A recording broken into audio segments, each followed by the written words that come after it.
Hi, it's Vex, and today we're talking about Commander Legends Battle for Baldur's Gate Top 10.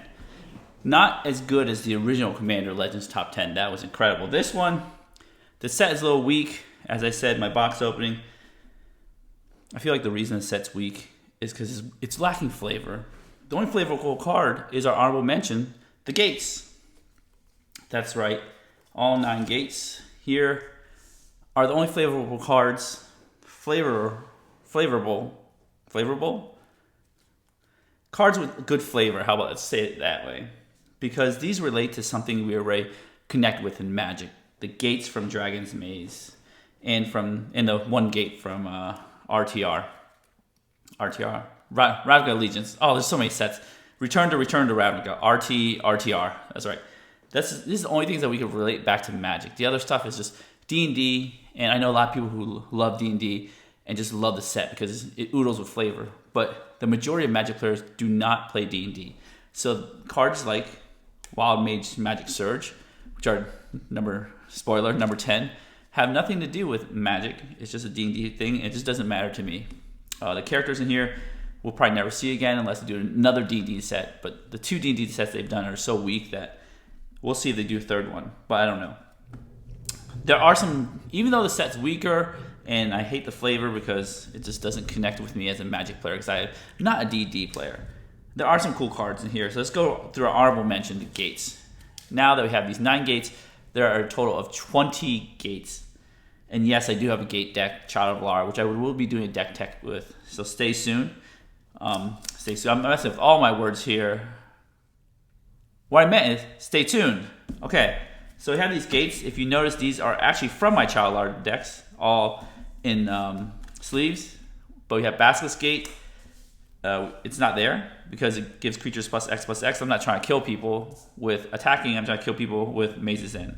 All right, I've rambled way too long about Gates. They're not even on the top 10. Number 10 card is, as you saw earlier, Wild Magic Surge. Let's look at this card. It's a red.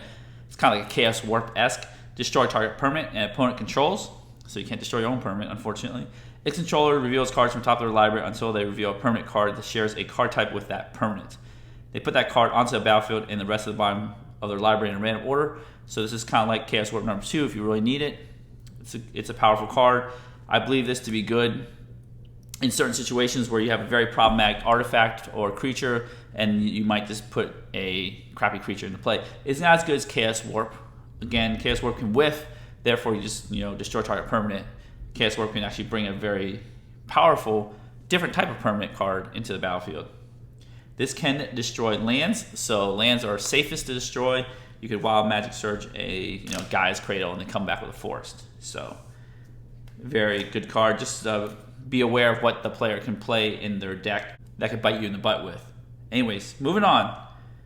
Number 9, Blood Money. Actually, really like this card. 5 black. Sorcery, of course. It's a board wipe. Destroy all creatures. For each non-token creature destroyed this way, you create a tapped treasure token. So I believe that is very fair. I think all treasures should come into play tapped to give you your opponents a turn to answer them before you get to use them right away. This would be completely broken if you cost 7 mana and you get untapped treasure tokens. But at 7 mana, I think it's a very wonderful card. You could destroy, maybe when you board wipe, you destroy up to 7 creatures, so you get a little 7 mana back. You gotta wait a turn. This would be insane if this is an instant. That's why it's not an instant here. Number 8 card, Archivist of Agma. Archivist of Agma, I believe. Oh, hopefully I said it right. 1 in white, so they're making really good white creatures. Halfling Cleric. Flash, whenever opponent searches their library, you gain 1 life and draw a card. So it's pretty insane. You can wait for somebody to do a Kadama's Reach. And then in response, Archivist of Agma. And then you draw a card and gain life. The gain life part is just gravy on drawing a card. This is great white card draw. And then if they crack a fetch land, bam, you draw a card. This is a really cool card because your opponents are not going to not crack a fetch. They're not going to not Kadama's Reach. So they're going to do their thing. They're going to Demonic Tutor, Vampiric Tutor, whatever it is, solve the equation. They're going to do it. You're going to draw a card. You're going to love this card. Okay. Number 7 on the list is from Party Time Precon, Deep Gnome Terramancer.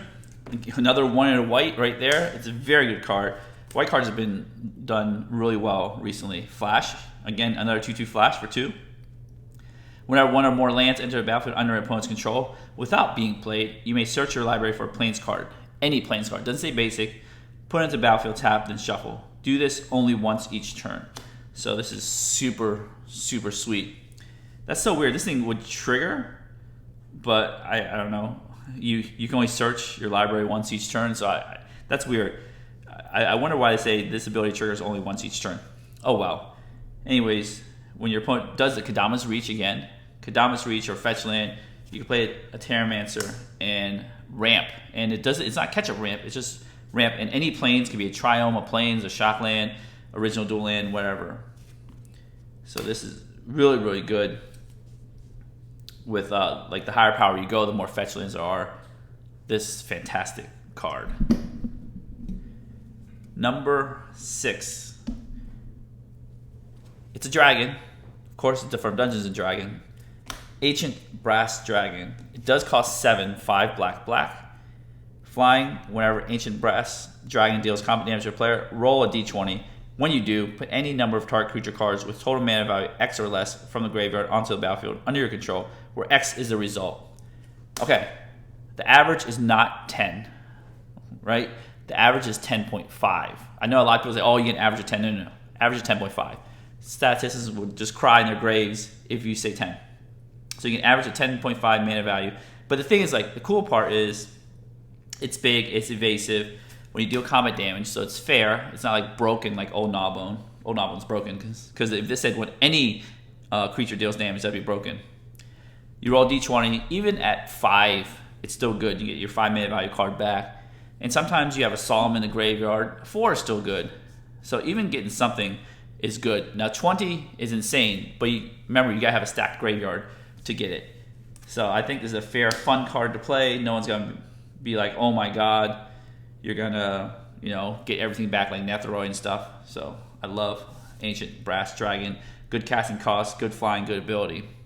I will give credit to the designers of some of these cards. That these cards are very interesting, very powerful, but not Old Gnawbone power, like just ridiculous. So power's good. Number 5, Jaheira, Friend of the Forest. I hope I said that right as well. Probably didn't. Human Elf Druid, so it's Human Elf, I guess. Tokens you control have tap, add green, and then choose a background, but we're not playing this as a commander, we're playing this as a card 9/9. Essentially, tokens now can add mana. Even treasure tokens, even the blood money tokens, well, next turn because it's coming to play tapped. Treasure tokens can say add green, so this is in a good treasure deck, any tokens deck, creature deck. Clue tokens, food tokens, they now can add green. Treasure can add green without sacking. I haven't seen anybody break this yet, but I feel like it will be broken soon. Some decks are going to break this card. I believe it's super good. Number 4 is very surprising. You guys wouldn't guess number 4 would be Wand of Wonder. Tongue twister there. 3 and a red. I love this because this is like a Chaos Wand. I love casting my opponent's spell because they get really bitter when you get to cast their spell and when you exile their spell and they don't get it back. It's super cool. Let's read what it does. 4 tap, roll a d20. Each opponent exiles cards from the top of their library until they exile an instant or sorcery card, then shuffle the rest into their library. You may cast up to X instant or sorcery spells from among cards exiled this way without paying the mana cost. So you pay 4, roll the d20. Then if between 1 and 9, X is 1. 10 and 19, X is 2. 20, X is 3. So if you high roll, you get X is 3. Even at 1, it's just like a Chaos Wand, right? But on average, you'll get, a 3 is ridiculously impossible. On average, you'll hit the 1, hit the 2 half the time. But, getting 2 is sweet, getting 1 is still sweet. Chaos Wand on crack, except for it's red, so you can't play it, a lot of decks. You can play in Calamax and such. So I think it's really good design, and I love stealing my opponent's stuff, and opponents get super bitter when they see their stuff getting stolen.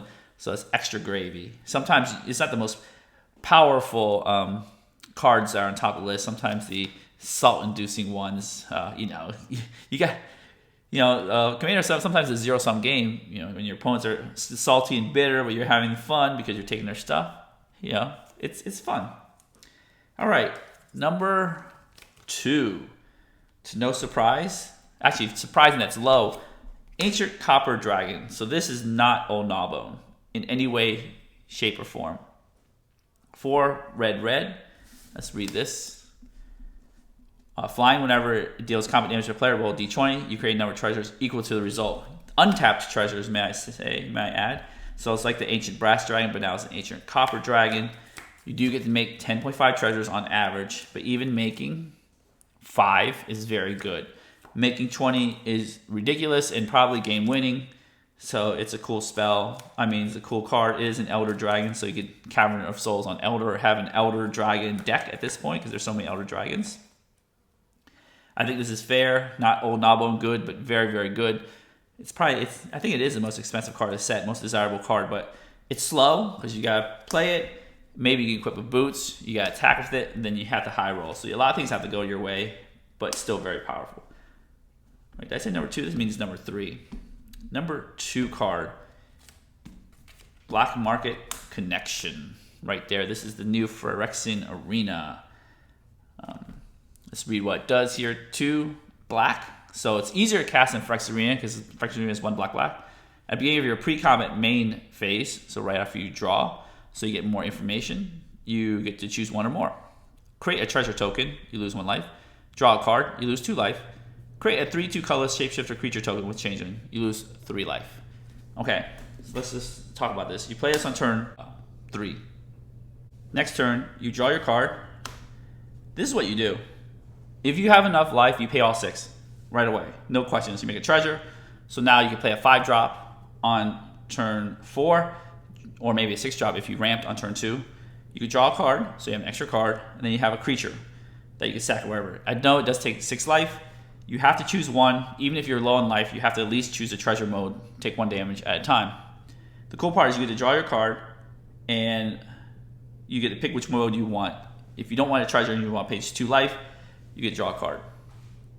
So, Phyrexian Arena is pay 1 life, draw a card. But here, or lose a life, draw a card. Here it gives you options. I love it. If you need a blocker, desperately need a blocker, you're at 3 life, you can put the shapeshifter into play, things like that. Just modal cards that give you a lot of options are very powerful.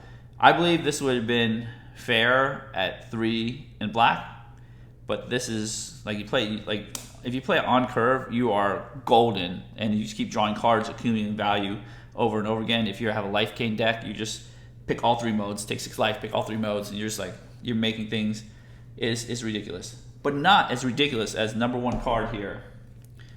To no surprise of anyone, if you look at all these cards, you're saying, Vex, we're missing a color. We got white, black, red, green, and some colorless stuff. Well, that's why number 1 card is a blue card, Displacer Kitten. Yes, this card is more absurd than you think it is. And yes, it's that's why it's number 1 card. And fortunately, it's a rare, so it's not as hard to get. 3 to blue. Cat Beast. Whenever you cast a non-creature spell, exile up to 1 target non-land permanent you control, then return that card to the battlefield under its owner's control. Imagine this in any Panharmonicon deck. Displacer Kitten can also target itself. I have a Yarick deck, and you know what? I took out a card, I stuck it right in the deck. It is as absurd as you think it is. You play a ramp spell, you trigger ETB. You play Swords, you trigger ETB. The cool part is that if you hold up instant speed interaction, if they try to kill your Displacer Kitten, you play a Swords. Where are all these? I don't have instant speed. Wild Magic Surge. You trigger Displacer Kitten, target itself, it blinks out, it saves itself. This thing is insanely hard to kill. The way I would play it is don't play it on turn 4 with no man open. let's say you're playing a Brago deck and such, you play it, you have Swords of Plowshares or a 1-mana interaction spell, or you play on turn 6 or later. Play this, have some interaction spell, they try to kill it, you blink it, you get value, they lose their card. It's insane. This card is more insane than you think it is. Try it out and you'll love it. There is a huge power gap between this and this. No question. I don't know why they did this. They know Blink decks are very powerful, very popular, but they did it. Displacer Kitten is the best card in the set by a far margin. Anyways, tell me your take on which cards you think are the best. You think I'm right? You think I'm wrong? Tell me your order in the comments below. Again, if you enjoyed this video, give it a thumbs up, smash the subscribe button, hit the notification bell to be alerted for new videos in the future. And as always, have a wonderful day.